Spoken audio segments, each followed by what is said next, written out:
HDPE into a more sustainable alternative, effectively extending its life cycle. Sitting Sustainably's mission is to repurpose HDPE that is no longer being used into stools. We will extend HDPE's life cycle by melting down used plastic and molding it into slabs and chair legs, which will then be made into stools. Our goal is to implement our project by using the resources that Ryerson University provides, such as free access to various machinery to students through their architectural science benchroom. By doing so, this will allow us to be more efficient in using the utilities available to us without having to outsource, decreasing our expenditures. To source our materials, we will collect HDPE plastics from campus and nearby stores by communicating the project through our network and through local advertising. We plan on providing students and the surrounding community with instructions on what type of HDPE products they can contribute to the cause. We'll then begin molding our stools entirely out of HDPE. After manufacturing products, we'll set up our website where customers can view and purchase products directly. This project is a step towards diverting HDPE in our community from ending up in landfills. Sitting Sustainably will also offer a furniture warranty where if the product gets damaged, it can be sent back and repaired free of charge. Because the product is made out of melted and shaped HDPE, it just needs to be heated and reshaped if it's damaged. This is another way our project will extend the life cycle of HDPE by easily repairing any damages so it can be used again. Our initial startup cost is estimated to be at $1,500. This funding will go towards community outreach, advertising, and general setup costs. Sitting Sustainably's impact will be measured mainly by the weight of HDPE diverted from landfills and the number of products sold. Our mission is to give HDPE a second life while reducing its impact on the environment. So take a seat and join us at Sitting Sustainably.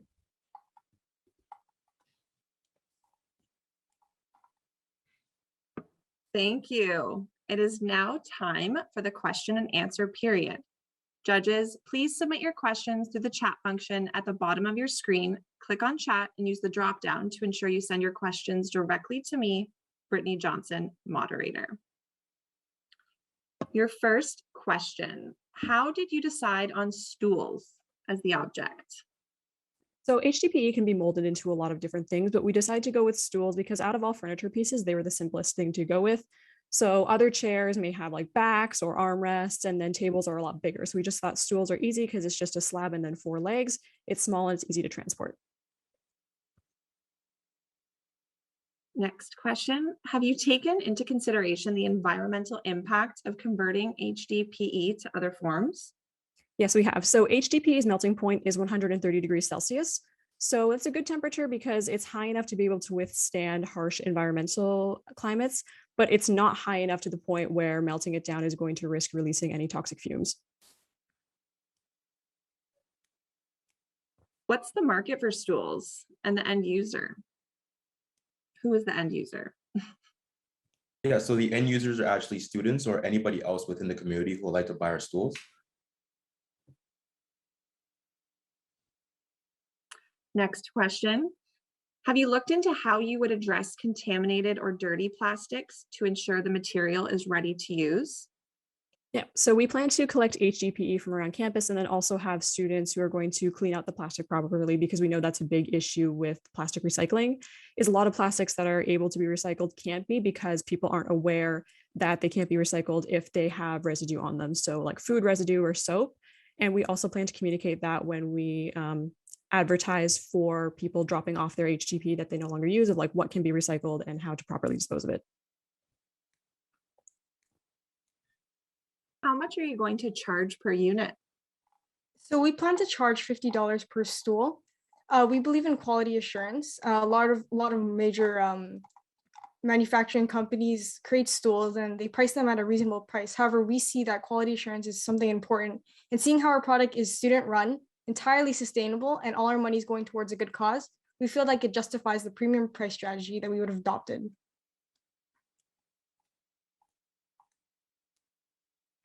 Do you need to have a mold design to shape the tools? And is that included in the cost?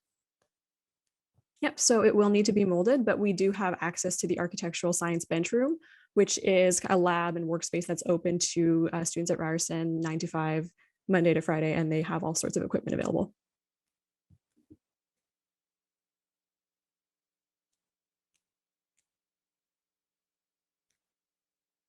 $1,500 seems low. Have you thought of additional manufacturing costs?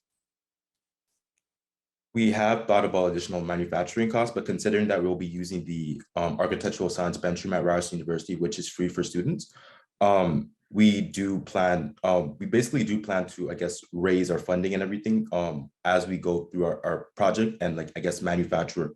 I guess we move from, I guess, stools, but to like, I guess, more projects or more furniture.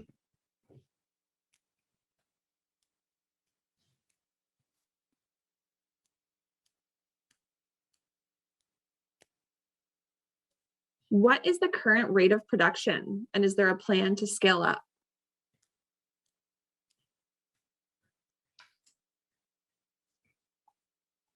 So the current rate of production, it's something we haven't really figured out yet because it is just an idea. And our plan to scale up, we're just going to see how much plastic it takes to produce a stool in the first place. So how much HDPE it will take to produce one stool. And from there on out, we can figure out how long it takes us to make one, and then we can scale up from there. Because physical products do take a long time to develop just because we have to get a prototype out first. And then after that prototype is out, we have to figure out what features we want to optimize and how to refine it. Do you have a prototype? No, we do not. This was just an idea, but that would be our first step.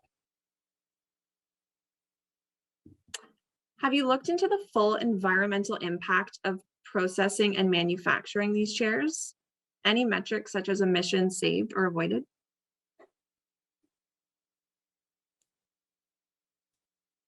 We have not yet, but again, we did research what kind of effect melting HDPE down would have on the environment, and those are relatively low. And can you share a little bit more about your potential distribution channels? So we do plan on implementing a pickup program at Ryerson in the early stages of our product. When we do have a hand delivery and stool to any customers. So in the future, we do plan to use delivery services to expand our reach when we start making revenue and increasing our expenditures. Your presentation time has expired. Judges, please join me in congratulating the team from Ryerson University. Judges, we have a couple minutes as we bring the next team in. Please use this time to complete your green sheet and we'll get started momentarily. Students, you may now leave the meeting. Thank you, everyone. Thank you. Hi, my name is Denver and I am accompanied here today by my colleague, Emily. We are the Enactus group here at Laurentian University. We will be presenting you today Hometown Feed, a circular economy project to conquer wasted grocery store produce that is making its way to landfills daily. I thought of this idea after working at my local grocery store for the past 5 years. Every day, our produce department goes through all of its products, looking for anything past its best before date and anything that has any bruising, cuts, wilting, or mold. Now, some of this produce will go on to be marked down up to 50% off and sold, but most of this produce will become what we will call non-sellable produce. The non-sellable produce would then make its way to our garbage bin and later to landfill, and the cycle would repeat itself the very next day. Our team has thought of an innovative way of disrupting this cycle. Hometown Feed will connect local grocery stores with their non-sellable produce to local farmers who will utilize this produce to feed their livestock. Our role as Hometown Feed is to be the communication system between farmers and grocery stores. We would like to impose a new system using 120-liter bins to collect the non-sellable produce so that farmers could repurpose it as feed for their livestock. Each farm would have 4 of these bins, 2 of which would be at the grocery store getting filled with produce, while the other 2 are given to the farmer to feed the stock. Every week, the farmer would bring back the empty bins and collect the full ones. Our hope is that less food will make its way to the landfills and make its way back into the supply chain instead. This way, the grocery stores would benefit from lower cost per pound of non-sellable produce that usually gets thrown out, and farmers would benefit from lower price feed for their livestock, and as well as the livestock benefiting from a denser calorie diet than just the grain and hay. Livestock would eventually be butchered and turned back into the food to be sold and help the economy to extend the life cycle of this produce. Hometown Feed will start by communicating and pitching the program to a small number of grocery stores and livestock farmers in the greater Sudbury area. providing guidance on what non-sellable produce will be exchanged between both parties. This will allow for a predictable and consistent program for grocery stores and farmers. Following our action plan, we should see results within the first 90 days. The impact of hometown feed will be significant through its growth as a program.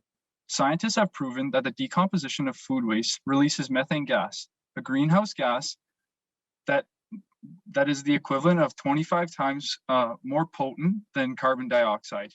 In addition, close to 8% of global greenhouse gases are the byproduct of food waste. With hometown feed being the communication center between grocery stores and farmers, we will help reduce wasted food in landfills, greenhouse gases in the atmosphere. Your presentation time has expired. It is now time for the Q&A period. Judges, please submit your questions through the chat function at the bottom of your screen. Click on chat and use the drop-down to ensure you send your questions directly to me, Brittany Johnson, moderator. And our first question is, have you spoken with individuals in the agricultural industry to see if there would be a demand for the produce? So I have spoken to my boss for the demand, or like the supply of the non-sellable produce, and he would be able to supply that to the farmers. And I've also spoken to 2 farmers in our area that would be willing to join the program this summer. Great, thank you. Can these edible produce to people by means of food bank? Have you considered that as an alternative? Yes. So unfortunately, the food banks, the grocery stores do donate a lot of this food to the food banks, but the food banks often don't have enough storage to keep them. So any fruits or veggies or yogurt or anything that needs to be refrigerated, once there's no more room at the food bank, it all just ends up going to waste and to the landfills. So this way, any extra produce or anything like that would be going directly to the farms. How long would the bins take to fill? With produce close to or over expiration, rot could take place quickly, which could create residual issues with the health inspector surrounding smell and rodent attraction. How we would like the program to start and also just progress would be the farmers would call us that day or communicate with us that day through email, and we would then call the grocery stores and they would save the produce and they would do a same-day pickup.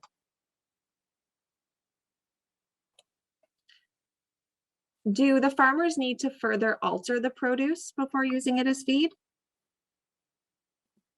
From my experience at the store, we already do this program without the help of hometown feed. Farmers will call us up in the morning, same thing as how we would like the program to run. We keep the non-sellable produce, they come pick it up, and from what I understand, they will just dump it in the pens with either the cows or the pigs, and they will eat it just as is, because most of the time it's just scraps. How do you plan on structuring the pricing for this initiative? So as Amelie said, there will be 4 bins per farm, and we will structure it by grocery store. So for every farm, it'll be a $90 fee for the 3 bins, and the grocery store will purchase the other one because they will be reducing their waste that goes into their garbage bins, thus lowering their cost for garbage that's disposed into landfills.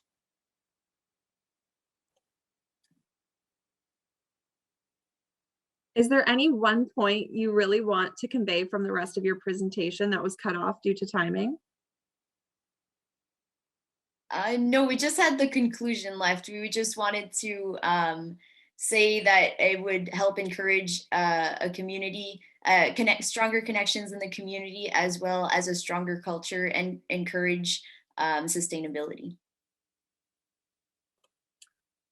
How much volume of food waste do you anticipate reducing per farm? I'm unsure on how much we could actually do, but I think on a store basis, I know from our store, our store is 10,000 square feet, and my produce manager throws out about five garbage bags a day of just produce into the garbage bin. So if we could do that on a daily basis, maybe 3 or 4 times a week, I don't know the exact number, but I think it would be substantial enough to lower their costs and also affect how much food goes to landfills. Have you estimated how much methane or CO2 could be avoided from this program? The answer would be the same thing as the last. We do know that for every kilogram of food, 1.5 kilograms of methane gas or greenhouse gases are released into the atmosphere. So we would measure success by having the grocery stores measure how full the bins are, either by weight or just by fullness. And we would be able to estimate how many kilograms of food was saved and also how many kilograms of methane gas was saved from the environment. How would this service get funded? So as I said at the beginning, the grocery stores would be funding the $30 for one of the bins, and the farmers would be funding the other $90. Your time has expired. Judges, please join me in congratulating the team from Laurentian University. Judges, we have a couple minutes as we bring the next team in. Please use this time to complete your green sheet and we'll get started momentarily. Students, you may now leave the meeting.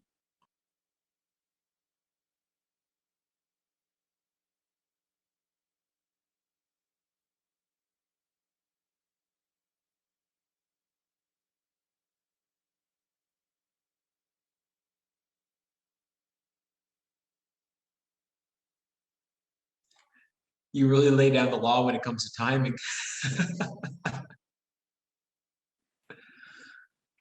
Hello.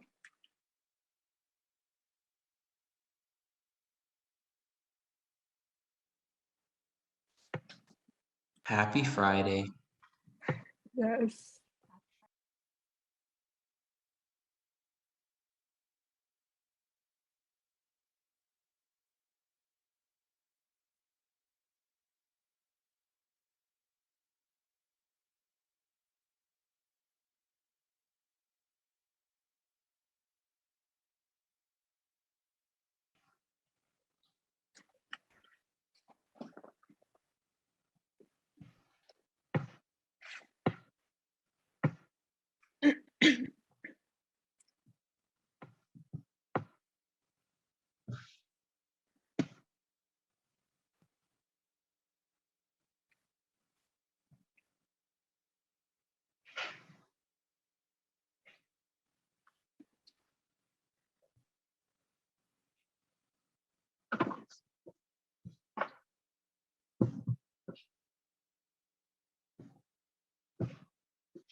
Judges, can everybody confirm what view you have currently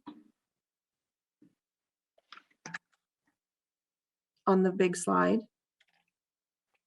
The deck with 2 of the students on the right for me. Yeah, the deck with the students on the right is what I have. Perfect, okay. Mine is not doing that, so I wanted to confirm that everybody could see that because that is important. I had to pin it, click on the 3 dots and pin it to the main thing, and then I could see it. Me too. Same here. So if there are any judges who are having an issue, please just pin the current slide or the slide that has the static slide with the 2 students on the right.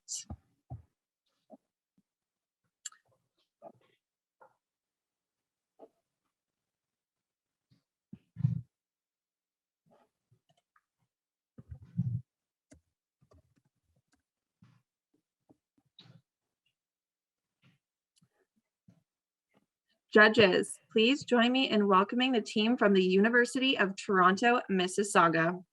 Judges, please scroll to their green sheet in your judge handbook. Students, please state your school name so we can ensure your audio is working. We come from University of Toronto, Mississauga. And University of Toronto, Mississauga. University of Toronto, Mississauga, you may now begin your presentation. Thank you. So there is a lot of things that Canada can be proud of. Being one of the most diverse countries in the world, our beautiful landscapes, and of course, maple syrup. However, being ranked in top 10 world's biggest polluters, it's not something that we should be pleased with. Canadian agriculture contributes around 8% of our overall greenhouse gas emission, with 42 million tons of CO2 emitted into atmosphere each year. If this number doesn't seem big to you, just to put it into perspective, our agricultural footprint equals to Norway's overall CO2 pollution. What is also so scary about this number is the fact that around 23% of the whole produced food goes to waste. By eliminating just the food waste in Canada, we would be able to reduce our ecological footprint and reduce our emission by around 9.8 million tons of CO2, which is like having 2.1 million cars on the road. As you can see, the potential for improvement is huge. And as Einstein once said, in the middle of every crisis lies great opportunity. That is why today we at Enactus UTM present to you Feedback, an innovative solution to food waste. Feedback is a vending machine business that creates smoothies from food that would be usually thrown out by the grocery stores. Many grocery stores throw out massive amounts of food produce that due to small inefficiencies. For Canada as a whole, that amounts to almost 2.2 million tons of edible food wasted each year. 45% of those wasted products are fruits and vegetables that could be easily turned into delicious and fresh smoothies. Now you may ask, how is Feedback a solution to the food waste crisis? In a grocery store, you would install a feedback vending machine, similar to the one that you might be familiar with, selling you fresh squeezed juice. Every day, a grocery store would add to the machine the produce such as spinach, berries, or apples that would normally go to waste. And the machine would first freeze and then blend them, freeze them to extend their lifetime, and then blend them per order. Then it would be poured into glass bottles, which are reusable. And as a bonus point is a small fee will be reimbursed to customers who do return these small bottles to the vending machine. We plan to first implement the feedback vending machine and the zero waste stores that are already in GTA. And then when the concept is proven, scale up to independently owned grocery stores. And then hopefully in the future to have feedback machine in every major grocery store. With feedback vending machines, we could fight climate change one smoothie at a time. Thank you. It is now time for the question and answer period. Judges, please submit your questions to the chat function at the bottom of your screen. Click on chat and use the drop down to ensure you send your questions directly to me, Brittany Johnson, moderator.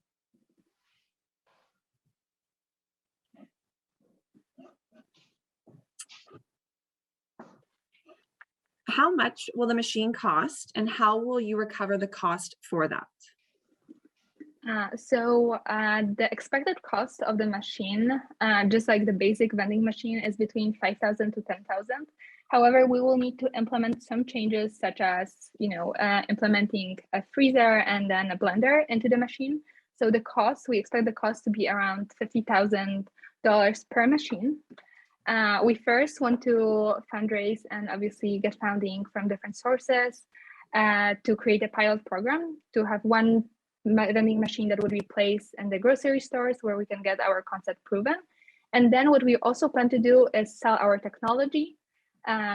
We can also sell the product, but we also plan to sell technology. So that is another kind of source of revenue that we could get pre-product. Yes, thank you. How will the produce be handled and cleaned before turned into smoothies? So we are planning to have, as feedback, the owners of the project, we are planning to give the supermarkets monthly deep cleaning of the machines. And through day-to-day use, employees of the grocery store can clean them out themselves.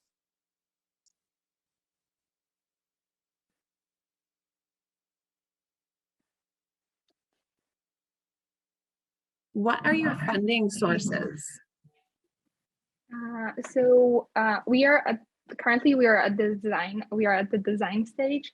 We are first hoping to kind of secure our partnership and learn what is the interest and what is the need on the market. So as we said, we are hoping to have our first partnership with zero waste stores that already have a very strong customer base with people who are interested in sustainability and obviously reducing their ecological footprint.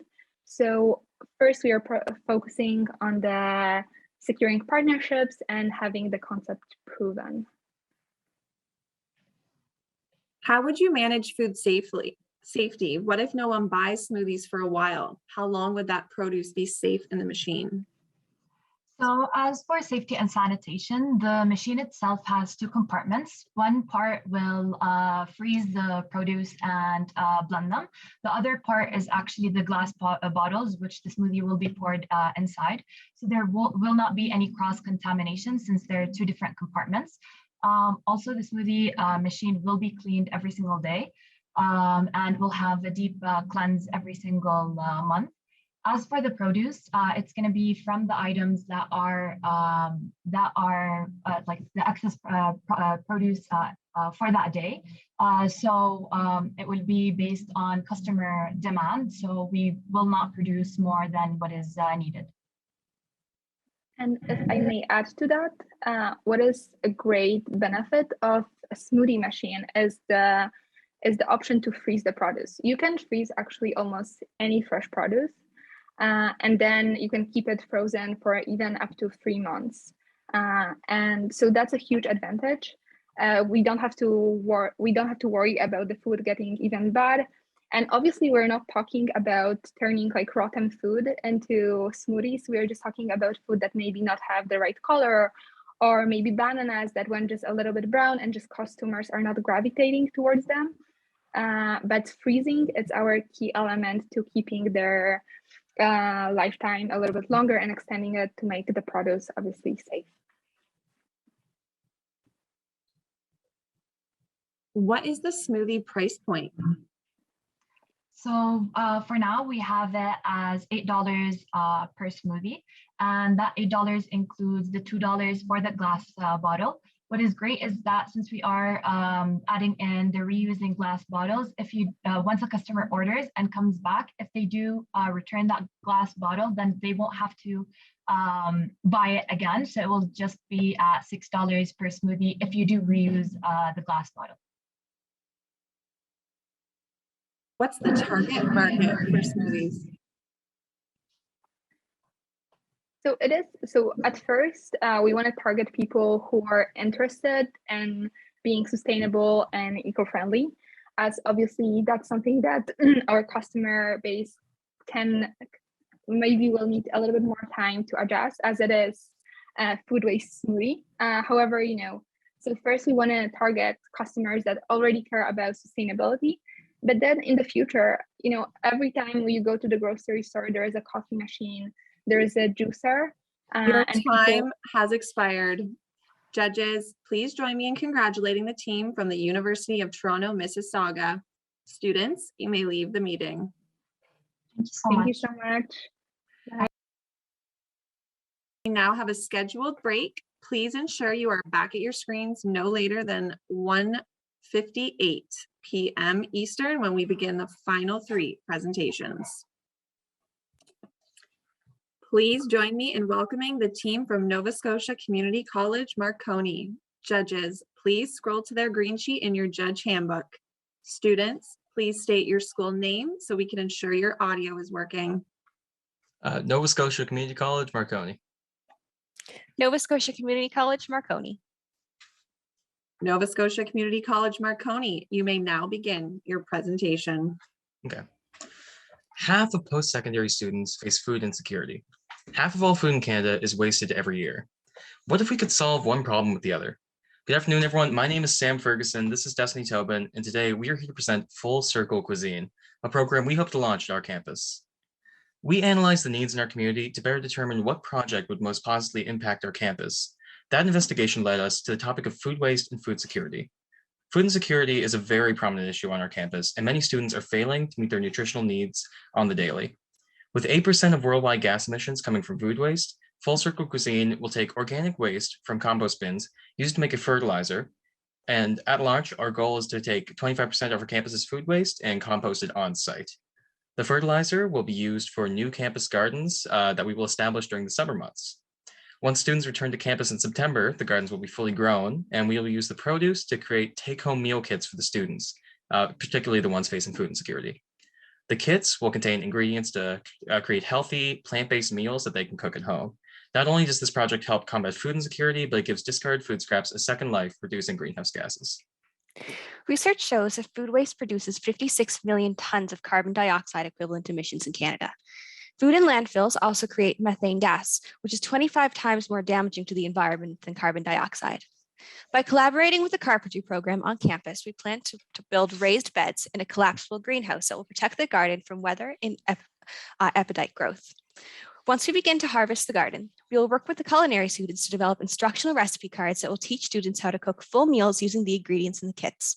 These easy recipes will encourage students to use all of the ingredients, thereby eliminating food waste. As beef requires 20 times more land and makes 20 times more greenhouse gases than common plant proteins, our focus will be on plant-based meals so that we limit the impact on the environment. Our goal is to create 150 meal kits and distribute them over the course of 2 months in September and October.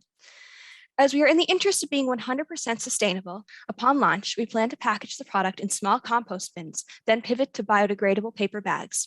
This would give students the initiative to use them and start composting at home. We are projecting a budget of about $2,000 for lumber, equipment, and other material costs. We have already confirmed a donation of $400 worth of soil. Most expenses will be covered by grants, but we intend to make our own income by selling extra fertilizer to local farms and a portion of the produce to staff and faculty on campus.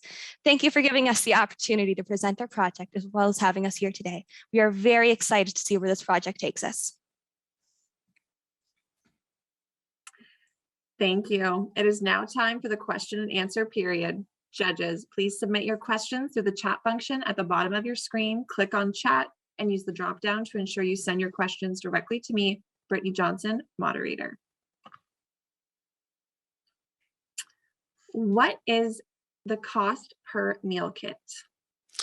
The cost per meal kit shouldn't be very high. We're going to get bulk bags from, I believe it was Costco, to package them in, and all of the food will come from our garden, which also has a low cost because all we would need was the fertilizer that we'll internally produce and the seeds that we intend to buy from a co-op or something. So it's a very low cost per meal kit. At this moment in time, I believe we're looking at about $10 per meal kit. However, we'll prioritize getting the meal kits to the students for free and more so charging our staff, our faculty and also staff. Considering the fact that 62% of those suffering from food insecurity are employed, it's not so much a money issue, so much as it is getting the services to the people who need them. However, we are, as we said, looking into still being sustainable on the fact that we're going to be selling our fertilizer and also having them sold to staff and faculty on campus. Who would do the gardening? Oh, I'm very excited about this. I've volunteered to do a lot of the gardening myself, but we also intend to establish a gardening club at our school. So that would prove our longevity in the project. So after me and Destiny are gone, there's still going to be people tending to our gardens and keeping them up to date. Additionally, on top of that as well, just to make sure that's not too much of an undertaking for us, we actually do have summer students and faculty who are here present during the summer months. So we're going to be able to have someone on campus who's able to look after it, in addition to possibly ourselves and also a gardening club, which we hope to jumpstart within these next couple of months. Have you thought about minimizing waste from the meal kits and instead of doing perhaps a produce pickup from bins instead of individual kits? Produce pickup. Would that refer to going to people's houses and collecting compost? I cannot confirm. Oh, I'm sorry. I So just if- misunderstood the question a So bit. from how I kind of interpret it is that it's more so rather than kits, it would be more so what people would want to pick up. My only thing with that is on our campus, we already do offer a food bank, which we are hoping to get a fridge or freezer added in within this next year. However, with this, it's more so not just the matter of getting the food, it's also the educational purpose of it as well, which is with the instructional recipe cards. So it's definitely a lot of hands-on stuff. You could have the option, which might just be talking to us and coordinating with Enactus. However, a big part of this isn't only just the food security part of it, but it's also the teaching students life skills for creating meals. Would you consider expanding to other schools? Oh, absolutely, yes. It's a very applicable program. As long as they have the funds to put in the garden, it's extremely easy to start. How do you measure success? Oh, well, we would measure success by the amount that of meal kits we can hand out to students, as well as the amount of income that we're bringing in from our selling profits of farms and other students and faculty. We'll also intend to send out a couple of surveys via email to see how students are enjoying the program and if they've heard of it, et cetera, et cetera. We also have, we're hoping to make about 150 meal kits with the produce that we will collect from the harvest. So ideally, we should be serving out meal kits to about 19 students per week. So that would be ideal. So that's also another way we can measure who's getting the services that they need. How do you plan to expand this on a large scale? On a large scale, I feel like that can also tie into expanding to other schools. We have plans to expand to CBU if this is a successful venture at our school. And from there, once the program gains some credibility, it would be very easy to launch to a larger scale in more communities and even possibly a pickup service for people at home. What is your marketing strategy? Marketing our school is very difficult because we don't have a lot of ways to do it. So we'll send out some mass emails to students, advertise physically outside of the front doors to our building with the meal kits there and maybe some signs. And then also just posting advertisements around the schools on various bulletin boards and et cetera. How do you determine who gets the meal kits at 19 units per week? And would this be the same group of 19 students every week or different individuals? So of course, this is going to vary. So it's not like we're going to be standing there at the time being like, oh, are you food insecure? Are you food insecure? Because of course, that's very invasive and that's not not a way that we want to go about it. I feel like if a student feels like it is a need that they would want to pursue, it's not like we're going to gatekeep them and try to keep them away from that service. In regards to the same students coming every week, there's no way for us to really be able to tell that at this time. However, even if that is the case, we'd be knowing that these services are helping. Our time has expired. Judges, please join me in congratulating the team from Nova Scotia Community College Marconi. Judges, we have a couple minutes as we bring the next team in. Please use this time to complete your green sheet and we'll get started momentarily. Students, you may now leave the meeting. Thank you. Yeah, thank you. Please join me in welcoming the team from the University of Alberta. Judges, please scroll to their green sheet in your judge handbook. Students, please state your school name so we can ensure your audio is working. University of Alberta. University of Alberta. University of Alberta. University of Alberta, you may now begin your presentation. Right now, there's an epidemic taking over our planet. Not just one of nature, but one created by us, the epidemic of glass waste. Every single year, more than 28 billion glass bottles and jars end up in landfills. That is the equivalent of filling up 2 Empire State Buildings every 3 weeks. And this number will only continue to grow. We've all seen it.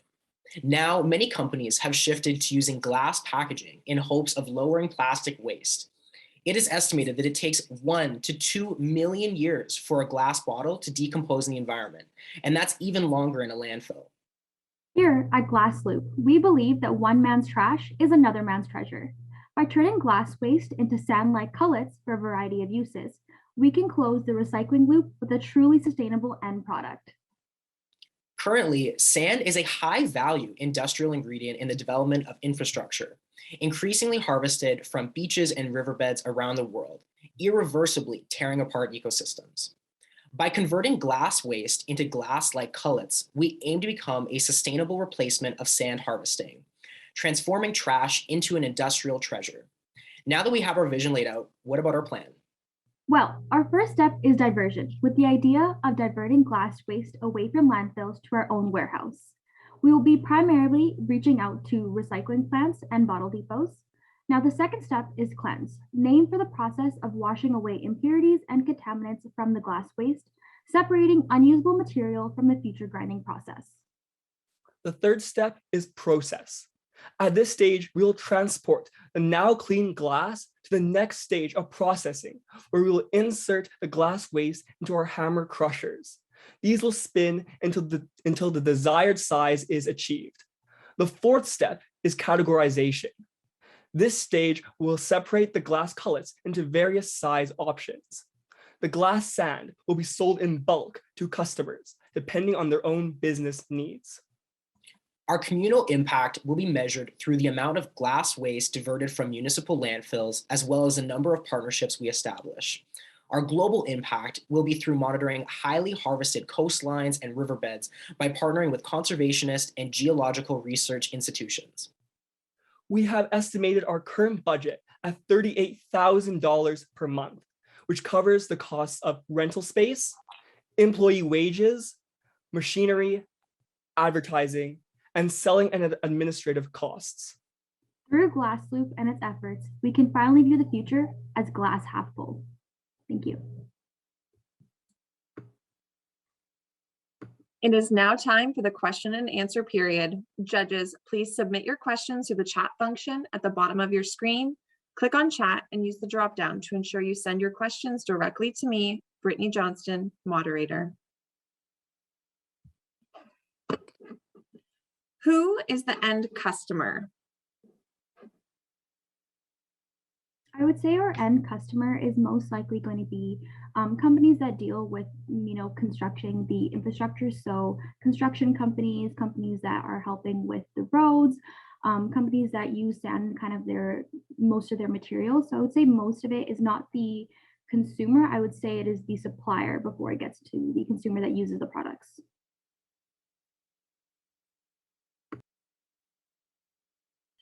Being used for construction potentially, does it have the same structural integrity as to pass building and safety inspections?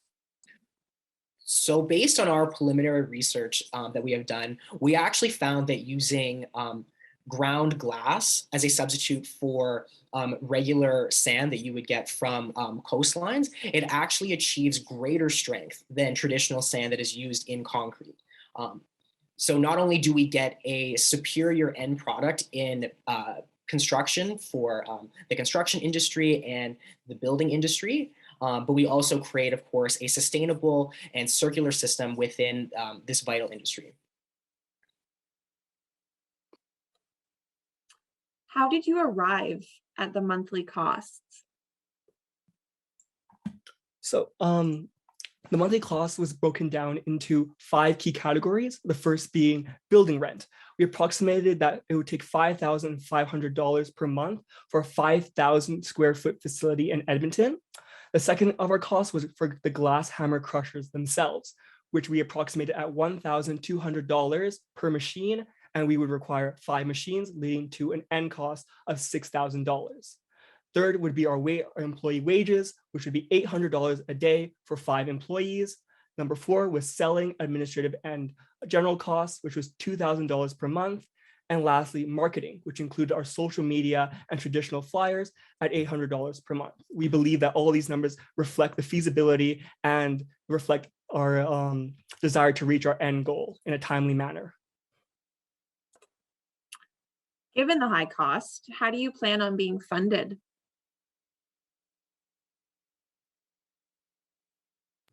I would say with how our funding is going to come is kind of with the government putting in a lot of spending into infrastructure. So we hope to capture some of that market and get some funding from them.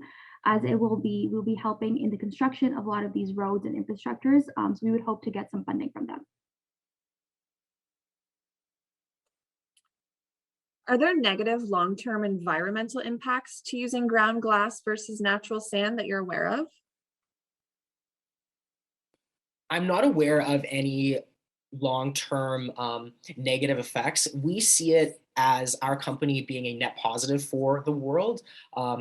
Right now, glass waste in and of itself is a major problem. Of course, it takes millions of years for natural glass to naturally break down and decompose in the environment, as well as the way that sand is currently extracted today. It's very damaging for the environment. It is, we are actually experiencing a sand shortage. So I'm not currently aware of the negatives of using glass for sand. But we do think that net positive, our company will have a net positive effect on the world. What is the number of glass bottles that need to be processed in order to cover monthly costs?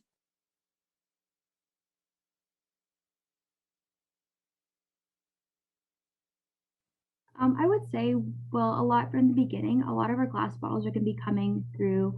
We're going to be starting out with kind of community donations, and we're also going to be starting out with getting a lot of our glass from like the bottle depots, that as many of the bottles break on their way there. So I would say in the beginning, we would estimate it would take about a couple, maybe like a couple hundred, maybe 1,000 bottles to kind of be grinded down to make enough to be used in infrastructure. But in the beginning, we probably won't have the capacity to gain a large amount, as this is just an idea and we're still working through it.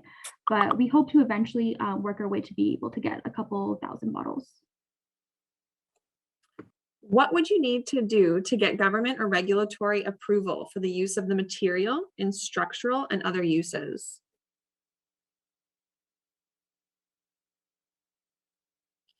Your time has expired. Judges, please join me in congratulating the team from the University of Alberta. Judges, we have a couple minutes as we bring the next team in. Please use this time to complete your green sheet and we'll get started momentarily. Students, you may now leave the meeting. Thank you. Please join me in welcoming the team from Durham College. Judges, please scroll to their green sheet in your judge handbook. Students, please state your school name so we can ensure your audio is working. Durham College. Durham College, you may now begin your presentation. Our lives are filled with products, all of which have a greater cost than the final product we see in our daily lives. For every shirt you own, there's another in the landfill, water consumed, and unused textiles the wrong shape, size, or color. Your morning coffee is more than just a well-roasted bean. It costs the pulp, plastic, burlap sacks, wire, string, and everything in between.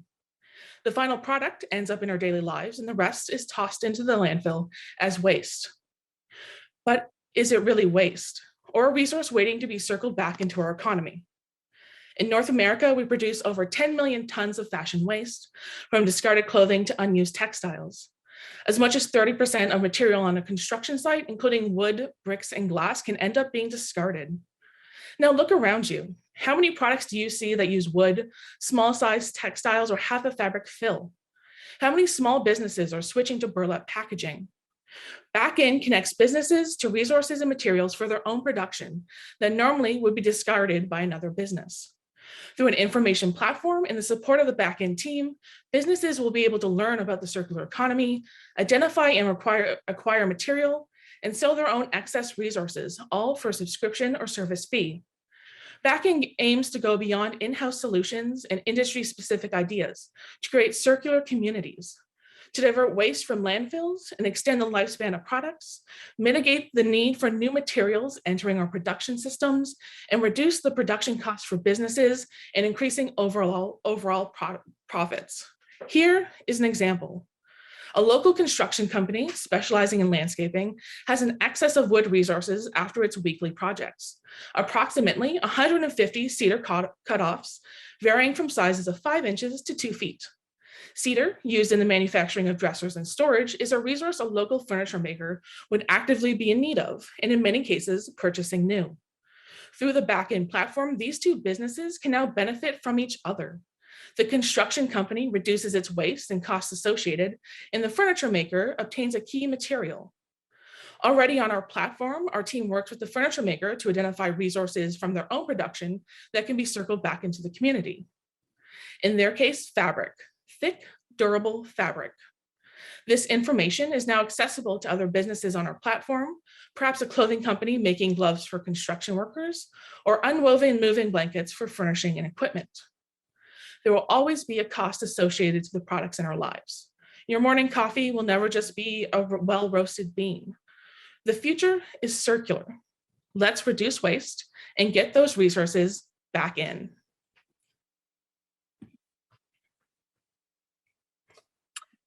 It is now time for the question and answer period.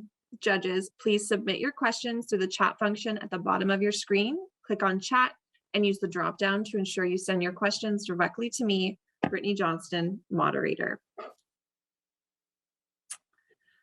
First question, does the platform already exist? And if not, how much do you think it would cost to build it? This platform currently does not exist. This is an idea. And the cost for this platform could vary depending on the supports that we leverage that we already have in our network. Of course, the main cost would be the production of the platform and any information sourcing that we would need to do. The platform itself could vary from a couple $1,000s depending on the extent of user interface that we add into it. But at Enactus Durham College, our campus has an excellent AI hub and wonderful computer programming schools. And I think that's something that we could leverage in order to reduce the cost of creating such a platform, especially for the prototype and pilot stages. What is your marketing plan, given the diversity of materials and industries you are covering off? The marketing plan would involve connecting and building relationships with communities. We hope that we can leverage the Entrepreneurship Center and Durham College as a whole, as they have wonderful connections within Durham region. And of course, if we can pilot this platform within Durham College, who has a specific emphasis on trade skills, that we can showcase the viability of the product, and then of course connect to various industries who we know have excess resources, and then connect them and help educate them on the circular economy. Now it can benefit them and the community. Will the platform make money or just act as an intermediary? The platform will, of course, hopefully be profitable through a subscription or service fee. So as people enter into the platform, our team will work for them to develop a business profile and have a subscription fee involved with that. Could this platform instead be an add-on to an existing platform where businesses already connect, thinking about collaboration and partnership? I think the nature of the information and the sorting and assessing and making sure we're vetting the products that are entering into this platform could potentially be linked with other platforms that already have businesses registered for a region. But I think in order to compile the information and make the user experience a good one, it would probably need to be its own entity. Of course, that entity could be linked to areas where businesses access information. Will you focus on specific types of industries first? Starting off, we would like to pilot and prototype the platform. So making sure that we focus in on certain areas or certain resources that are excess in production, especially within our communities. I think that would be a great way to show the viability of the project. And of course, hopefully then we could expand into more diverse products, but focusing on resources that we know are in excess and are useful throughout various productions and companies. Does a platform like this already exist? I did some research when I'm coming up with this idea, and there are a lot of stories of companies, trying to connect with other industries, but they seem to be one-off or they're in-house solutions. The backend platform aims to make communities. There are valuable resources throughout various companies and industries, and the connection between them can sometimes not be made. And I think we're in a time where we're thinking about using materials in different ways than we have been in the past. So this platform currently doesn't exist, but it can aim to create connections that we may already be researching into, or eventually getting to, but making it faster, more accessible, and easier for us to do. Will the platform handle money transfer between businesses? So the platform hopefully acts as a connecting port between businesses. I don't believe we will be handling the money transfers themselves, but we'll be facilitating the connection between businesses. Each of the businesses probably already have their own financials. They already have their own accountants, and through their processes, we'll be able to handle this type of transaction. Our job would be assessing, vetting, and making sure that everything is what it should be. Given the diversity of inputs, how do you measure impact of the platform? We hope to measure impact through the types of products that we're bringing in, the number of— Your time has expired. Judges, please join me in congratulating the team from Durham College, our final team of the day. Students, you may now leave the meeting.